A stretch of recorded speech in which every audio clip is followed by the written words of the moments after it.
whatever, yeah, half the things I am also not knowing what I'm talking.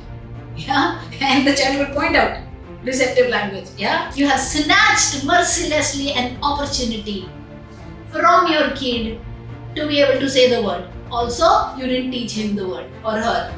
A good receptive language will build a better expressive language.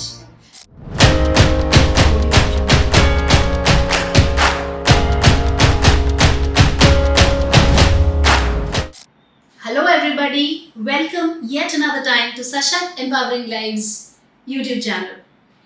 Me, Rajni Singh, welcome you here. Special educator, 18 years of work experience, mother to 2 children, elder one on the spectrum, 21-year-old Jayaditya Singh, a working professional, independent, hotel management graduate.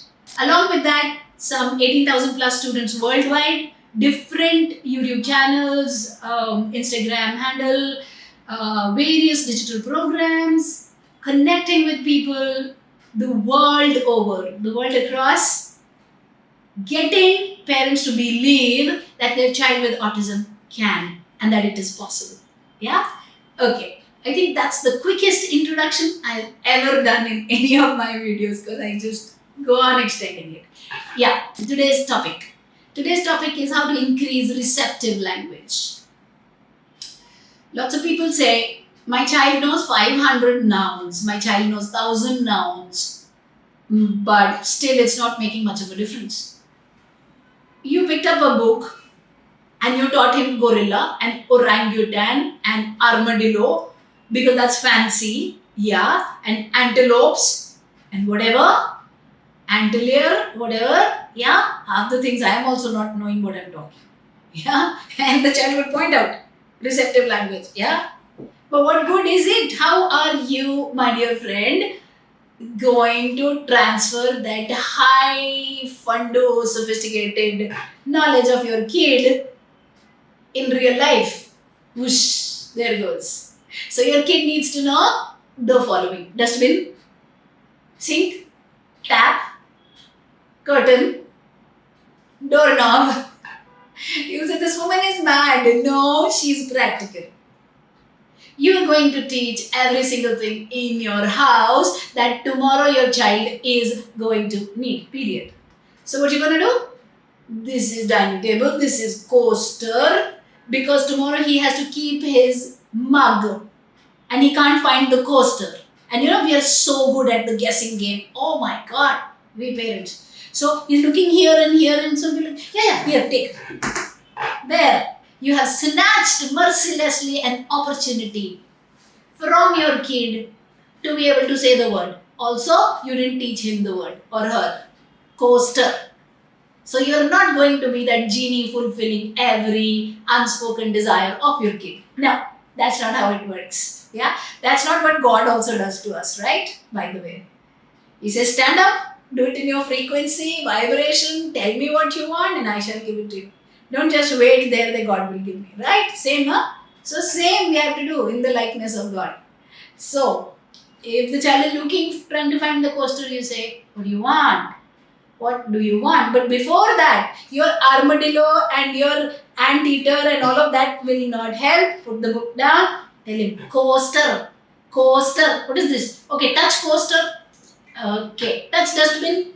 Okay, touch doorknob. He should go run and touch it.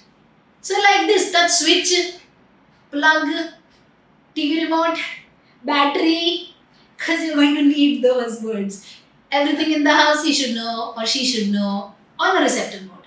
And then you start converting it into expressive. And so you say, what do you want? Say, coaster. And you're showing. So you say coaster. Good. So you give the coaster. And you say what you will do. Say, keep cup. So now you are teaching that so that the child gets to understand what is it that he or she has to say. A good receptive language will build a better expressive language. The words have to be meaningful. The words have to be of relevance to the kid. If your words are relevant to the child will definitely be able to build expressive language easily using the receptive language. Yeah? I hope this video was of value to you. Like, subscribe, share. Join us for our Instagram, for our YouTube, the lives every Tuesday, 7 to 7:30. Also join us for our autism masterclass, Fridays, 7 to 9:30 p.m. And a very important announcement now. We are going to meet first time face to face in Mumbai with our Mumbai people. Yeah, I've done lots of offline events, but not in Mumbai after the Corona phase. So this is going to be the first time in Mumbai now, starting 2025, 1st and 2nd of March. If you're interested, type interested in the chat box, and my team will get back to you with the details of the venue and all other details. Yeah, looking forward, excited to meeting my bunch of parents in Mumbai, learning and growing mutually with each other. Always remember, autism is workable. We got this, you got this, our children are safe.